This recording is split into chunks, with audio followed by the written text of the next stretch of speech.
A lot of times I'll go to Michelin star places and I end up being underwhelmed. Not a lot of times, a few times. How do you feel about that? Is that like a general, hey, Michelin star, you know this is going to be a solid restaurant experience or not? There's a lot to unpack with Michelin. There's a lot there. To unroll. There's a Get it? I see what you did there. It's a tire. Michelin started as a subsidy for the tire company.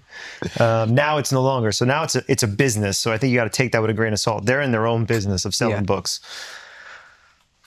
Michelin's tricky for a lot of reasons. If you're to the restaurant, the kind of restaurant you're talking about, they're going for that accolade.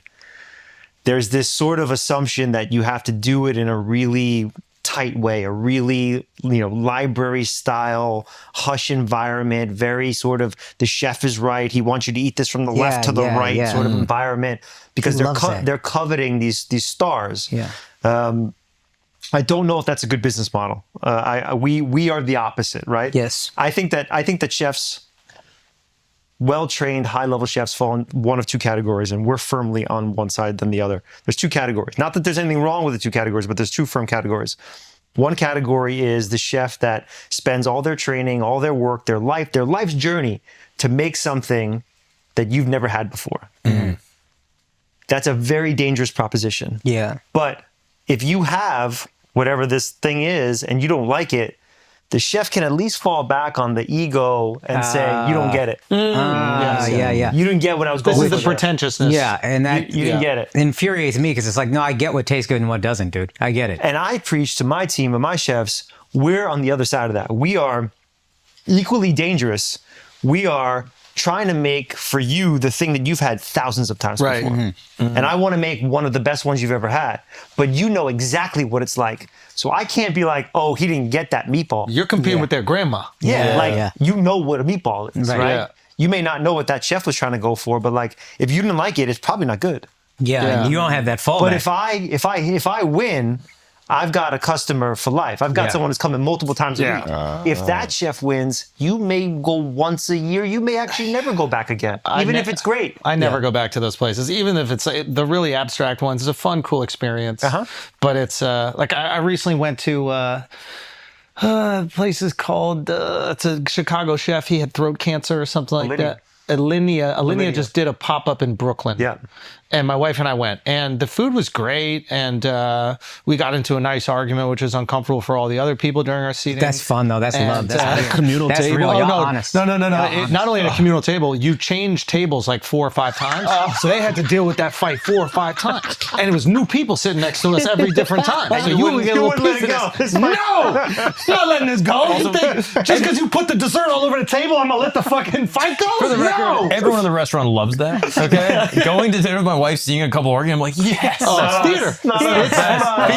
It's just fun to listen. You're like at dinner and a show. Bro, it was, I mean, because at the end of the dessert, they like, it's all deconstructed or whatever, you know?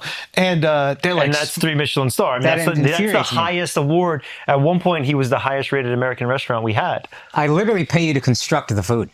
I know I never paid anybody to take some shit apart from me. I can do that. Believe me, I can do that. I can take apart a lasagna. Yeah. But I will say the food was good, but you would hate it. You definitely would hate it. It's important that they exist. It's important that they exist. It's just not my model. I'm in a business. We're at the corner of art and commerce. Like, I'm in a business model, right? Yeah. Like, there's nothing wrong with preaching the art and teaching the art of business. Yeah. That is also a craft, and we need to keep the lights on, and we need to keep people paid. Yeah. Back to the Michelin thing, like the politics of the Michelin. Like I have a friend that has a restaurant in Brooklyn, mm place Bar Madonna. It's awesome. But he talks to me about like getting on like the list. Like you want to be on the best bars list. Like there's all this politics you have to play, not only having a great experience with your consumers, but playing the game of the restaurant. So as far as getting a Michelin star or playing in that world, how important is it to be in the good graces of the critics, being on blogs, things like that to promote the brand of the restaurant? If you're going for that, if that's a goal of yours, then it's important. Michelin can't possibly be what they say they are or what they have been. So like Michelin in the past started in France, 50s and 60s. There'd be a anonymous inspector that would come every year and check on your restaurant and grade it basically.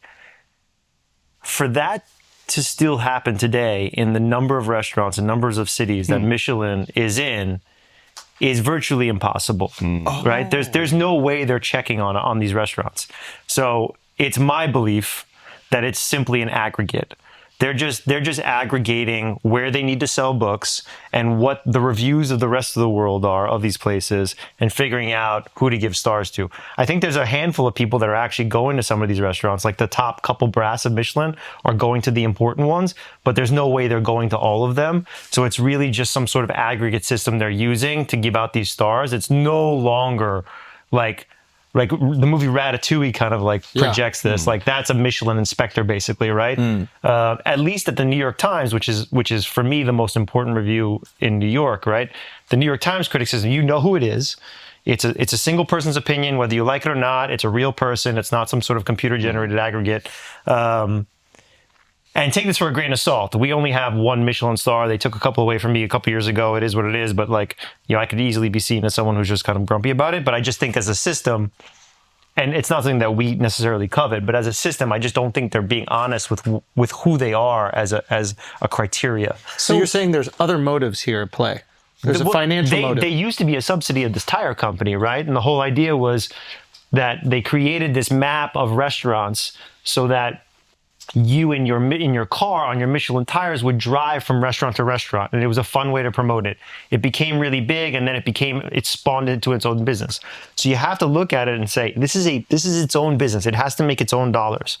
So as a business, there's just no way, given what they do in revenue and book sales, that they could pay enough people to go to all these restaurants. So if that's the case, then how are they coming up with Fugazi. this? So then in that case, it's a fugazi. What's more important? Like if you're going to a city and you want to know what the good restaurants are. Yeah, how do you know? And you don't use a Michelin star. Is there another review system? Is there an app? Is there a website? Like, how else can I be informed about the best restaurant in the city?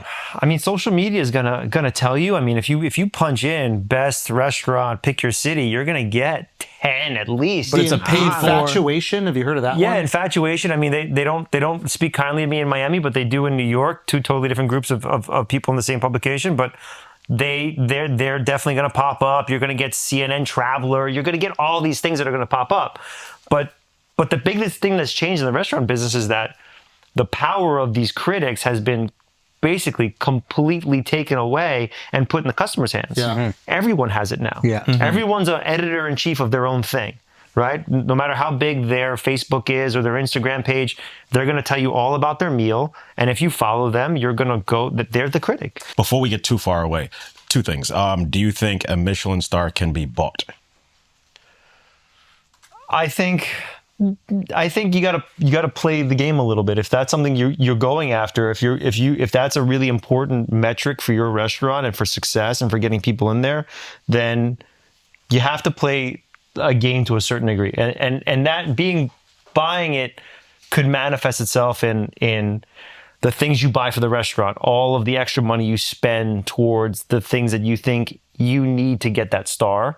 I don't think you can pay Michelin for a star. No. Gotcha. Cities pay Michelin, which is commonplace. Cities pay it to bring them to that city to create a Michelin. Oh, wow. Whatever, Which Miami. makes sense. Yeah. But that's just like the Michelin Guide? Yeah, the Michelin Guide. So the Michelin Guide is paid for. It's paid for by the cities to bring them there. Which makes sense if you're a tourist in Miami. Yeah, like Michelin Guide. No, it makes perfect sense. I thought Michelin Guide was the achievement right before Michelin Star. Because sometimes the way people speak about it, they're like, oh, it's not Michelin Star, but it's Guide. You can be included in the book without having a star, where they're like sort of recommend you, especially if you're at a lower price point. If you're at a really low price point, usually you're not even up for a star. This is really just kind of the world of fine dining, more or less.